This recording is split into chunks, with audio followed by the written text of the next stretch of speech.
BJP लगातार ये आरोप लगाती है कि अखिलेश यादव क्षत्रियों का सम्मान नहीं करते हैं, ठाकुरों का सम्मान नहीं करते हैं, बार बार उन पर आरोप लगाते हैं। लेकिन इस बीच अखिलेश यादव ने ठाकुर महासम्मेलन किया, जिसमें उत्तर प्रदेश के कई बड़े बड़े ठाकुर नेता वहां पे पहुंचे, क्षत्रिय नेता वहां पर पहुंचे, वहां पर बड़ा महासम्मेलन हुआ। महाराणा प्रताप की जयंती पर यह सम्मेलन हुआ है, ये खास बात है। वहीं इस बीच उन्होंने कई बड़ी घोषणाएं भी की हैं। क्या घोषणाएं की हैं उस पर बातचीत करेंगे। हमारे साथ चंद्रकांत जी मौजूद है। जी चंद्रकांत। देखिए, अखिलेश यादव ने समाजवादी पार्टी के दफ्तर में बहुत से क्षत्रिय नेताओं के साथ एक मीटिंग की। मौका था महाराणा प्रताप की जयंती का। महाराणा प्रताप की जयंती के मौके पर कार्यक्रम के आयोजक थे बाराबंकी के नेता पूर्व मंत्री अरविंद सिंह गोप, और बहुत से क्षत्रिय नेता इस मीटिंग में मौजूद थे। राम सिंह राणा मौजूद थे, और भी समाजवादी पार्टी के जो क्षत्रिय नेता हैं वो सब मौजूद थे।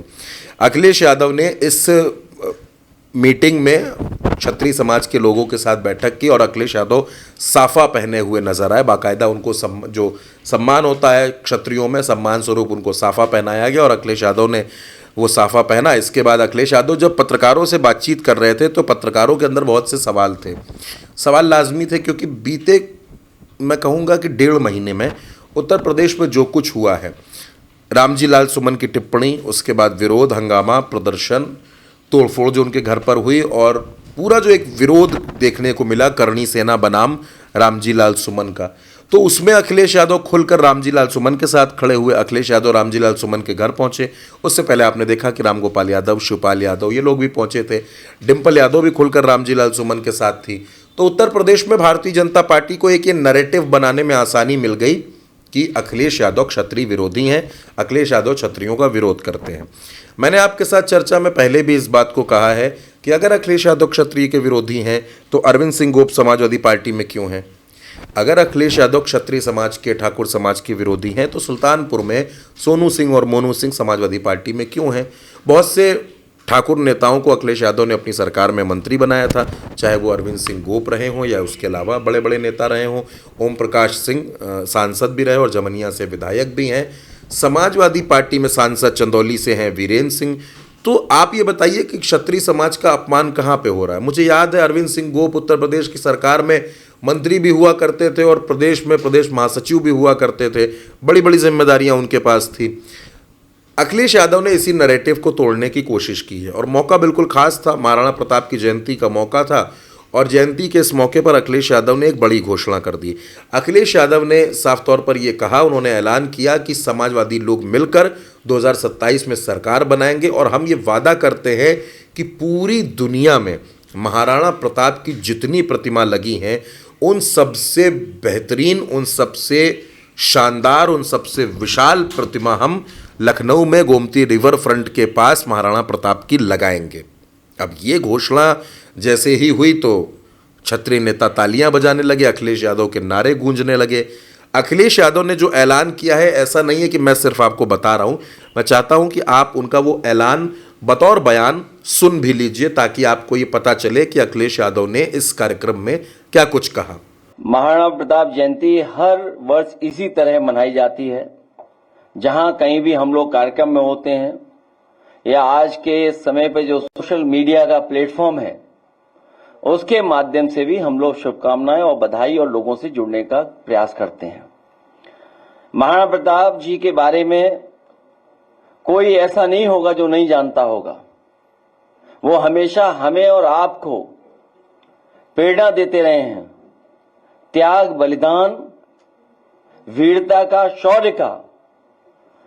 हमारे देश के समाज में अगर सबसे ज्यादा प्रेरणा कोई दे रहा है तो महाराणा प्रताप जी से हम लोगों को प्रेरणा मिलती है।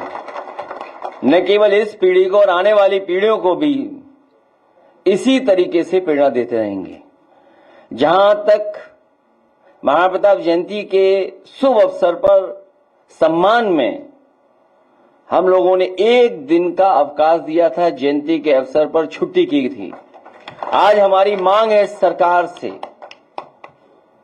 कि जब हम आप सब मिलकर के उनका शौर्य, उनका बहादुरी, उनका साहस, उनका बलिदान, त्याग याद कर रहे हैं, तो कम से कम भविष्य में 2 दिन की छुट्टी जरूर की जाए, जिससे 1 दिन तैयारी हो सके और दूसरे दिन हम लोग बहुत खुशी और बहुत उत्साह के साथ मना सकें।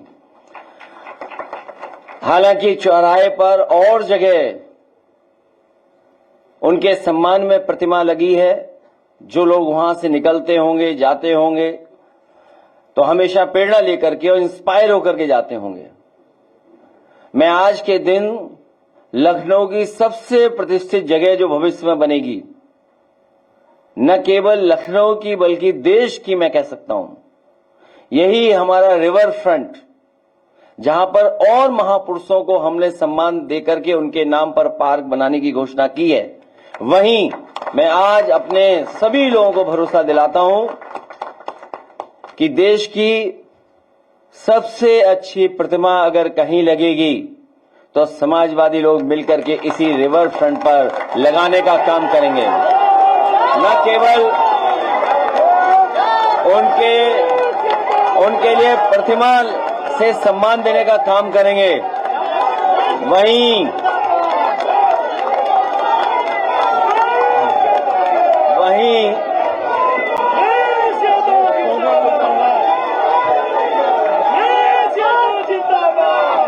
जहां हम सब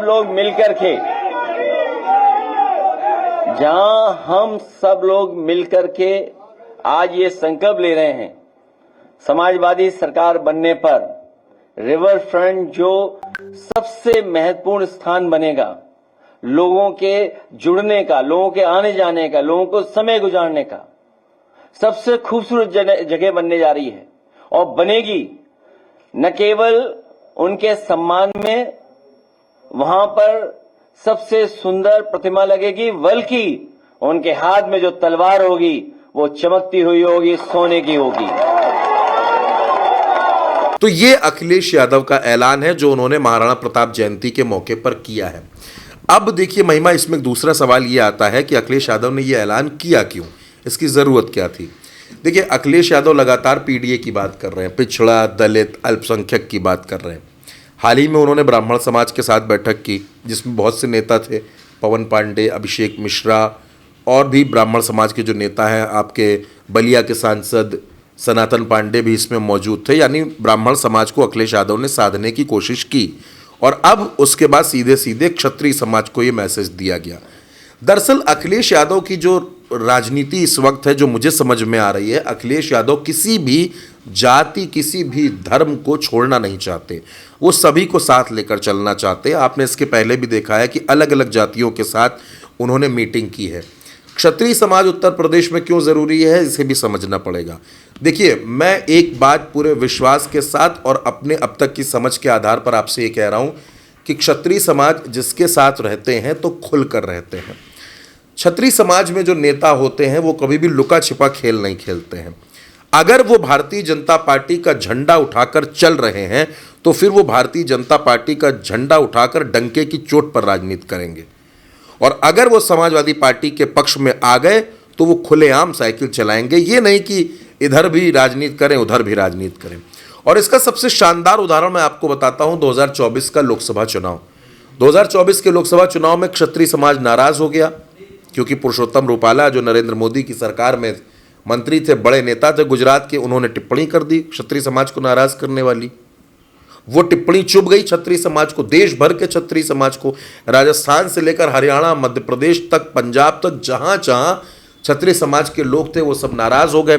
हमने देखा मेरठ, सहारनपुर में पंचायतें होते हुए बहुत से क्षत्रिय सेना के लोग नाराज हुए, करणी सेना के लोग नाराज हुए। उत्तर प्रदेश में धनंजय सिंह नाराज हुए, पूर्व सांसद जौनपुर, उनके ऊपर जिस तरीके से एक्शन हुआ, उनकी पत्नी को लोकसभा चुनाव नहीं लड़ने दिया गया। राजा भैया नाराज हुए, सोनू सिंह, मोनू सिंह नाराज हुए, यानी उत्तर प्रदेश के तमाम बाहुबली नेता नाराज हुए।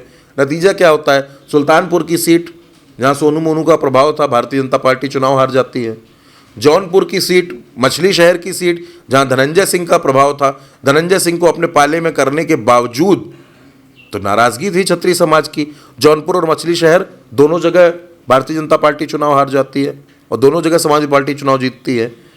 राजा भैया नाराज होते हैं, क्या होता है, प्रतापगढ़, कौशाम्बी दोनों सीटें समाजवादी पार्टी जीतती है, भाजपा हार जाती है। प्रयागराज में कांग्रेस जीतती है। ये तो राजा भैया के प्रभाव का इलाका था और कितनी कोशिशें की गई राजा भैया को मनाने की, और इसका ओवरऑल जो नतीजा हुआ वो ये हुआ कि भारतीय जनता पार्टी 240 सीटों पर सिमट गई। नरेंद्र मोदी भारतीय जनता पार्टी को 272 सीटें नहीं दिलवा पाए 240 सीटों पर पार्टी सिमटी और सरकार बैसाखियों पर आ गई। ये था क्षत्रिय समाज की नाराजगी का नुकसान जो भारतीय जनता पार्टी को हुआ, जो भारतीय जनता पार्टी ने झेला।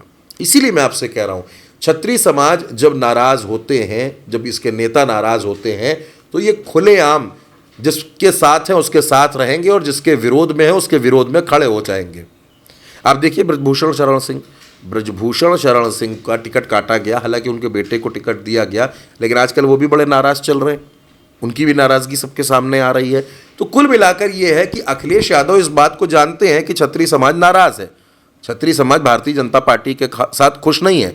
हाँ, भारतीय जनता पार्टी के साथ कौन से क्षत्रिय समाज के लोग खुश हैं? जिनकी सोच सामंतवादी है, जो पीडीए समाज के लोगों को दबाना चाहते हैं, जो वंचितों, शोषितों, पीड़ितों की आवाज़ नहीं सुनना चाहते हैं, वो भारतीय जनता पार्टी में भले ही मौज मार रहे हो, लेकिन बाकी आम क्षत्रिय जो है, जो एक सामान्य क्षत्रिय है, वो भी भारतीय जनता पार्टी की सरकार में खुश नहीं है।